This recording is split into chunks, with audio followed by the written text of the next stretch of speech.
Bonjour à tous et bienvenue sur Transvision. Je vous retrouve pour une nouvelle vidéo, une nouvelle guidance. Cette fois-ci, c'est sur une thématique qui me tient particulièrement à cœur. Donc, c'est les dérives du New Age et surtout les carences du New Age. Et pourquoi est-ce que il y a tellement de gens qui s'en détournent actuellement? J'ai récemment vu énormément de vidéos de personnes qui ont complètement fermé la porte. Alors soit elles ont fermé la porte pour revenir à quelque chose de très cartésien, soit elles ont fermé la porte pour se diriger plutôt vers la religion, en l'occurrence le christianisme. En tout cas, c'est les vidéos que j'ai pu regarder là ces derniers temps avec un certain recul et une certaine curiosité aussi dans le fait de voir cette vision, d'entendre ça, de me dire est-ce que ces personnes ont-elles compris quelque chose que je n'ai pas compris? D'une façon, ça me remettait en question. Et donc, j'ai fait une guidance par rapport à ça, parce que ça venait semer un peu le trouble et j'avais envie d'en savoir plus, en fait, sur ce que les guides me disaient par rapport à ça. Euh,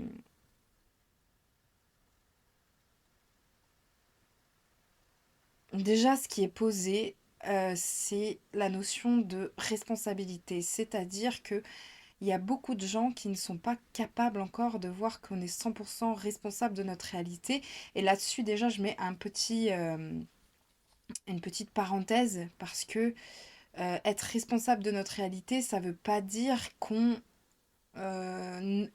arrive tout le temps à manifester tout ce qu'on veut. Au contraire, et surtout, qu'on est responsable des schémas répétitifs ou des problèmes qui sont euh, là présents dans notre existence.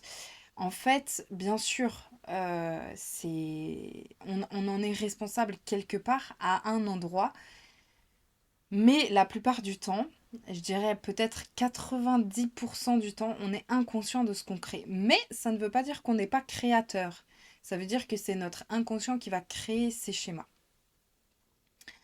Donc ça a une importance dans le sens où finalement on peut quand même néanmoins réussir à se détacher de certains schémas inconscients et revenir à quelque chose en fait qui correspond plus à ce que notre âme est venue dégager ici sur Terre.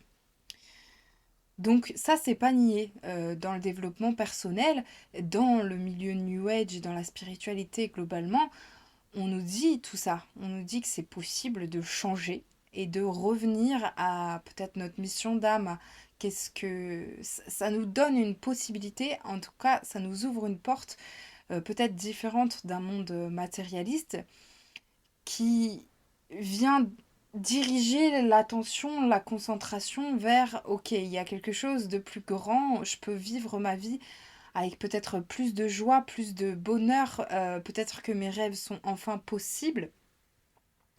Et donc ça, c'est ce que la spiritualité, le New Age prône dans beaucoup d'aspects. Et donc je vais commencer cette vidéo par le pourquoi est-ce que il y a beaucoup de personnes qui s'en détournent. La première chose, c'est qu'il y a une diffusion d'informations qui sont contradictoires. Euh, donc la contradiction de oui, par exemple, telle pierre a cette propriété ou telle plante a cette propriété. Ah non, en fait, pas du tout, c'est exactement différent. Euh, donc là, je donne des choses encore un peu matérielles. Bon, ça peut être aussi dans l'énergétique, telle chose va fonctionner. Ah non, en fait, c'est totalement l'inverse. Donc là, déjà, on peut se sentir un peu perdu par rapport à ça parce que il y a beaucoup voilà, d'informations qui sont contradictoires. Et surtout, il y a des personnes qui utilisent ça de manière, qui utilisent les informations avec des intentions qui ne sont pas pures. Donc, euh, elles font appel à ce que j'appelle le détournement du sacré, où elles utilisent d'une certaine façon de la fausse lumière. Alors, c'est un terme un petit peu fort pour décrire ça, parce qu'il y a aussi des degrés, hein, et puis ces personnes ne sont pas toujours conscientes de ce qu'elles font. Mais dans les cas les plus extrêmes, eh ben, on peut trouver euh, des maîtres spirituels ou des personnes qui vont avoir beaucoup d'influence et qui utilisent de la fausse lumière, en fait, derrière ça, derrière ce qu'elles peuvent dire, qui peut ressembler beaucoup au message de la source que certaines personnes reçoivent, euh, il y a vraiment quelque chose de l'ordre de la manipulation. Alors que à l'inverse, il y a aussi des vrais maîtres spirituels, et quand je dis maîtres spirituels, c'est des personnes qui ont atteint des degrés d'éveil et d'illumination qui sont assez importants, qui ont été controversés et leur message a été détourné parce que la vraie lumière, entre guillemets, ne... il y a des êtres, une certaine conscience qui aussi dirige le monde, qui ne souhaite pas que ces êtres ou ces messages puissent infuser et aller au cœur des gens pour que les gens puissent aussi trouver leur pouvoir personnel.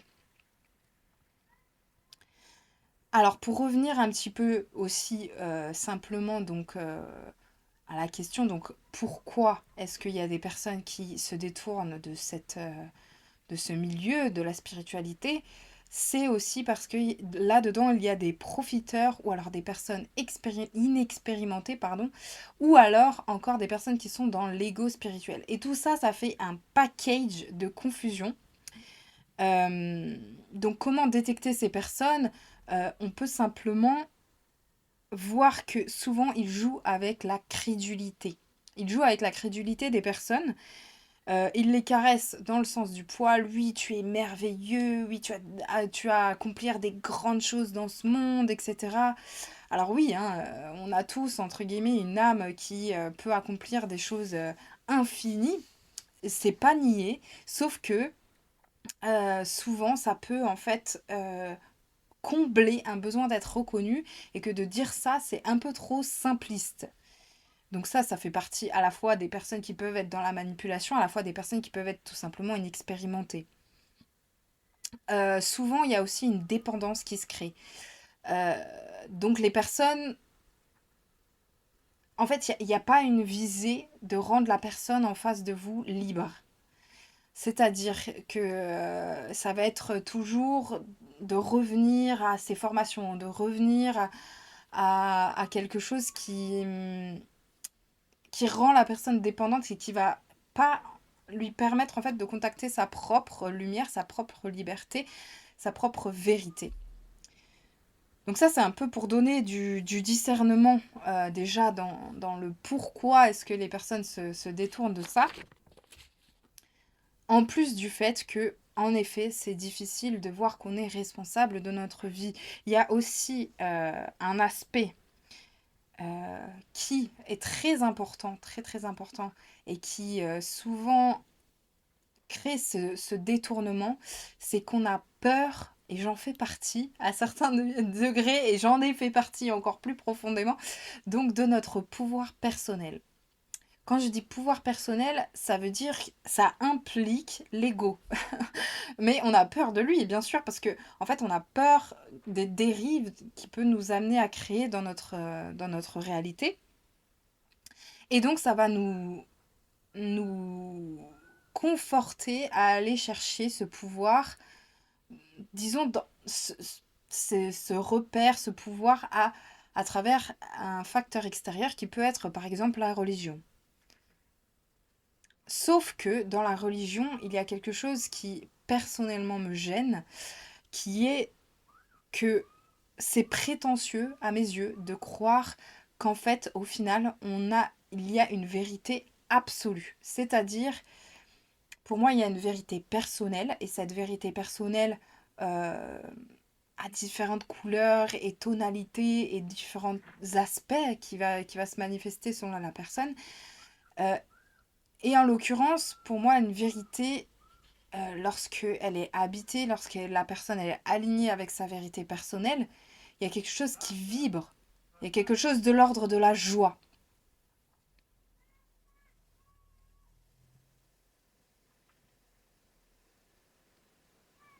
Donc les personnes qui sont attirées par les religions ou par d'autres formes qui sont un peu plus dogmatiques, hein, par les sectes aussi. Alors bien sûr, hein, le New Age aussi contient ces sectes, hein. Vous n'êtes pas sans l'apprendre, je pense. Euh, donc souvent, les personnes qui sont attirées par ça, elles sont dans une quête profonde de repères, donc dans un dysfonctionnement, dans une non-acceptation de l'ego également, et dans le besoin de vivre l'énergie qu'apporte la communauté. Alors, en fait, se rassembler pour créer quelque chose ensemble, c'est stimulant et ça donne un sentiment d'être utile. Donc, c'est ce que les religions ont bien compris, c'est que d'ailleurs dans les églises, on voit souvent ça, des personnes qui sont ensemble dirigées vers une même intention. Alors je dis pas que c'est mal de faire ça parce que dans une mesure, ça dépend toujours de la façon dont c'est fait. Si c'est une personne qui organise un événement par exemple et cette personne est dans une intention pure, eh bien ça donnera aussi des résultats qui sont purs et qui vont permettre aux personnes de trouver et de s'expandre dans leur lumière et leur vérité intérieure. Il y a vraiment dans la notion de spiritualité comme je l'entends ou dans la entre guillemets vraie lumière, une notion d'expansion. On n'est pas restreint, on a ce sentiment d'élévation. Euh, donc on peut se poser la question, alors à la fois pour les autres et à la fois pour soi-même, donc par rapport à ce que les autres font et par rapport à ce que nous, on fait dans notre vie, est-ce que mes choix ou est-ce que les choix d'une autre personne dans ma vie contribuent est-ce que ces choix contribuent à ce que chaque personne, moi inclus, ouvre son cœur à sa propre vérité?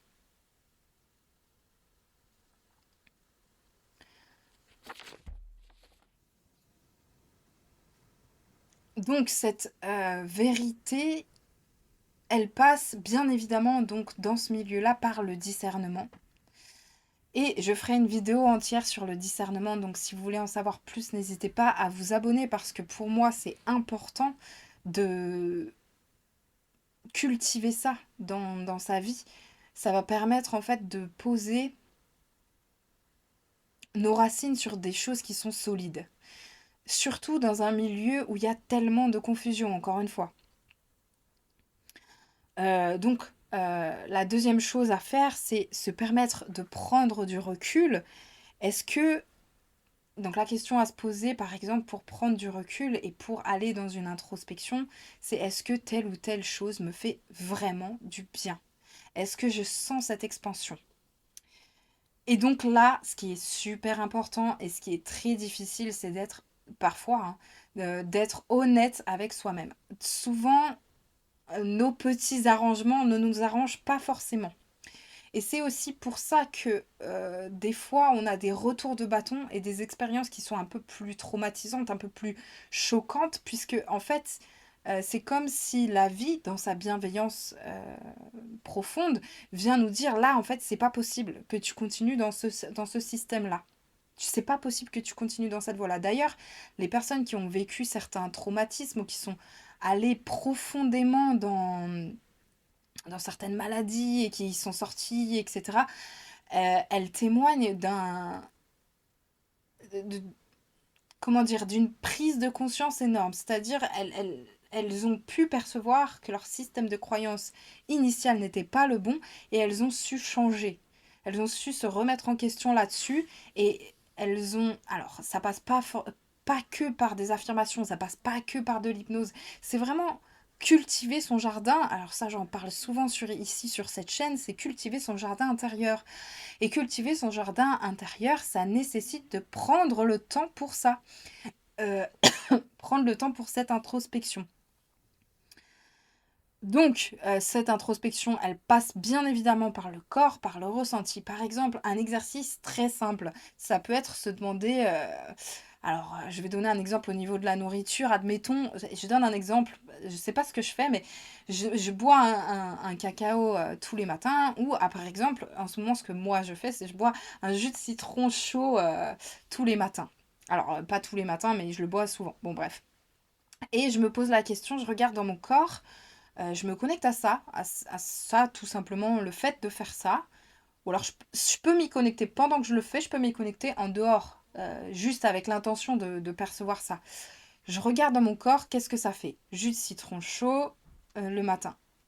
Et ben je sens par exemple là, sur cet exemple-là, je sens dans mon corps une énergie qui se calme, qui s'apaise, qui descend du bas de mon ventre et qui dirige mes intestins vers le bas et hop, l'énergie descend. Donc ça me fait du bien, ça soulage mon estomac.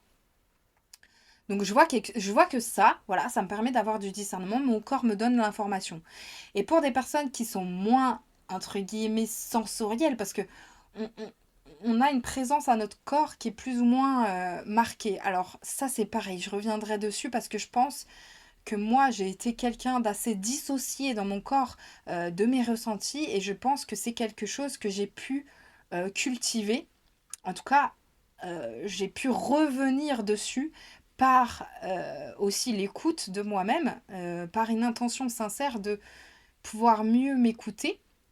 Donc ça a duré et ça dure encore, voilà, c'est encore en cours, hein, mais il y a une intention derrière qui a été posée et cultivée depuis des années parce que finalement, c'est ça aussi. Donc les personnes qui sont moins connectées à leur ressenti, si c'est votre cas, eh ben, il y a déjà la première chose à faire, c'est l'intention. Donc demandez à y voir clair. Ça, c'est vraiment la chose primordiale. Et si maintenant c'est quelque chose comment dire, vous êtes beaucoup dans cette confusion, etc., eh ben demandez tous les jours, même 15 fois par jour s'il faut en fait. Connectez-vous à votre ange gardien. On en a tous un, on a tous des guides, on a tous des personnes qui sont là bienveillantes pour nous. Donc demandez à votre âme aussi.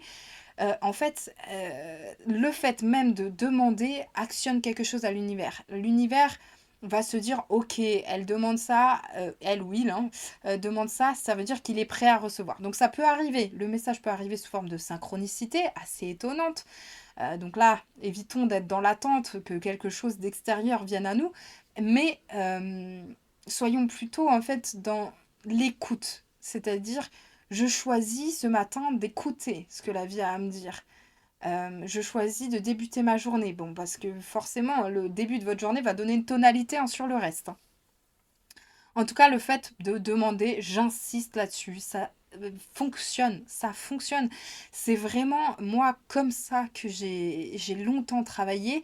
Et parfois, quand les choses étaient très obscures, c'est là où, du coup, finalement, j'ai fait une guidance. Donc là, encore une fois, il y a cette chose de poser l'intention de vibrer sa lumière véritable, c'est très important. C'est-à-dire qu'on a tous le droit, on est tous légitimes de connaître ça dans notre vie et on n'a pas besoin de quelqu'un d'extérieur à nous pour le faire. Donc ça, je dirais que c'est... Alors, quand je dis on n'a pas besoin de quelqu'un d'extérieur, c'est-à-dire qu'on est des êtres quand même de relation, on a besoin les uns des autres, bien sûr, mais j'ai envie de dire, si vous vous sentez dépendant d'une psychothérapie, de quelque chose, en fait, peu importe, si vous, ça peut être de l'alimentation, ça peut être du tabac, ça peut être de plein de choses. En fait, on peut s'observer aussi dans nos dépendances et on en est tous là, plus ou moins. Je veux dire, des béquilles, on les porte plus ou moins. Sauf qu'il y a un moment donné où c'est comme si c'est nécessaire de casser le schéma et d'arrêter de s'illusionner sur certaines choses. Donc, quand on fait confiance au processus bienveillant inhérent à la vie, c'est-à-dire que, euh, à mes yeux, et je ne cesserai d'y revenir là-dessus parce que pour moi, c'est primordial, c'est la façon dont je mène ma vie, dont je mène mes expériences, c'est la façon dont je navigue sur le courant des expériences terrestres, et c'est de cultiver sa foi. Et là, dès que je le dis, mon énergie, je la sens, elle se décuple parce que en fait, c'est pas moi toute seule, c'est pas moi avec ma personnalité, avec mon ego, c'est quelque chose de plus grand que moi qui va me mener dans des expériences qui sont plus ou moins confortables, je dois l'admettre, hein, c'est pas nier, hein, et j'ai toujours des expériences inconfortables. Et c'est quelque chose où maintenant j'arrive à percevoir, ok, mais derrière ça, il y a quand même une bienveillance profonde. Mais ça demande à ce que je fasse confiance en la vie. Si j'ai pas confiance dans le fait qu'il y ait cette bienveillance, eh ben ça ne peut pas arriver. C'est-à-dire que j'empêche le processus naturel. J'empêche le processus naturel de me traverser, de me guider naturellement vers les expériences. Donc dès qu'on fait confiance, qu'on pose l'intention de connaître sa véritable nature, et qu'on est dans la vulnérabilité de celui qui ne sait pas, eh bien, on fait le combo gagnant pour cultiver ce discernement et nous sortir de la confusion. Alors, s'il vous plaît, messieurs, dames, bien sûr, il y a des choses dans le New Age et dans la spiritualité qui sont grossières, qui sont même des fois factices, qui sont troublantes, qui nous permettent des fois plus de nous perdre que de nous trouver. Mais est-ce que on pourrait arrêter de jeter le bébé avec l'eau du bain? Parce que vraiment, il y a des choses merveilleuses là-dedans aussi.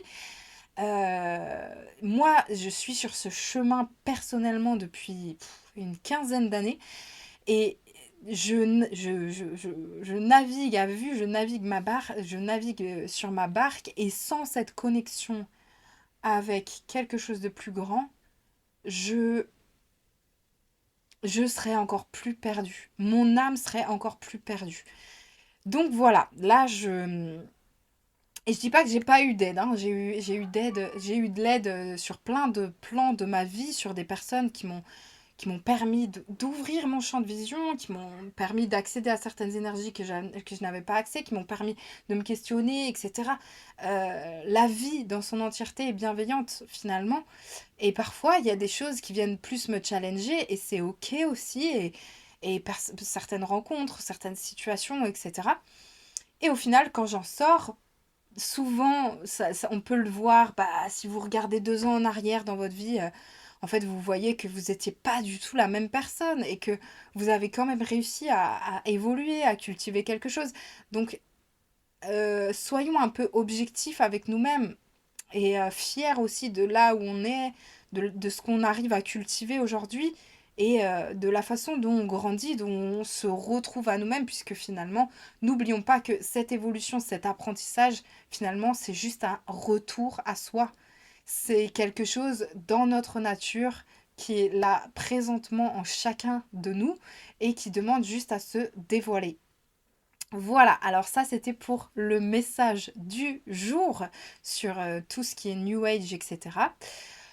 Si vous voulez en savoir plus sur les guidances que je propose, je vous invite à me contacter par mail. Donc je fais des guidances personnalisées pour les personnes. Donc je reçois bien évidemment donc sur des thématiques globales comme ça vient pas juste de moi et de mon intelligence, il y a quelque chose vraiment qui me traverse et ce quelque chose me traverse aussi de manière personnelle pour des sujets un peu plus intimes et j'accompagne aussi des personnes dans leur chemin, dans leurs problématiques, dans leur schéma répétitif. Je vais bientôt faire une vidéo, donc là il y aura beaucoup de vidéos parce que je reçois à nouveau l'inspiration, les invitations sont à nouveau dans ce plan-là de mon existence à vous expliquer exactement ce que je fais. Donc ça sera dans une vidéo à part entière. Mais si vous voulez me contacter par mail, j'explique aussi ce que je fais, les tarifs que je propose, etc. Donc, si ça vous appelle, eh ben, n'hésitez pas. En tout cas, je vous souhaite une très belle journée. Si cette vidéo vous interpelle, que ça suscite en vous des questions, bah, je serais ravie de lire vos commentaires. Je serais ravie aussi de voir vos partages, vos likes. Et avec tout ça, bah, moi, je vous souhaite à tous une très belle journée ou soirée. Ça dépend de là où vous êtes dans dans votre vie, à quel moment. Et je vous embrasse fort. À bientôt!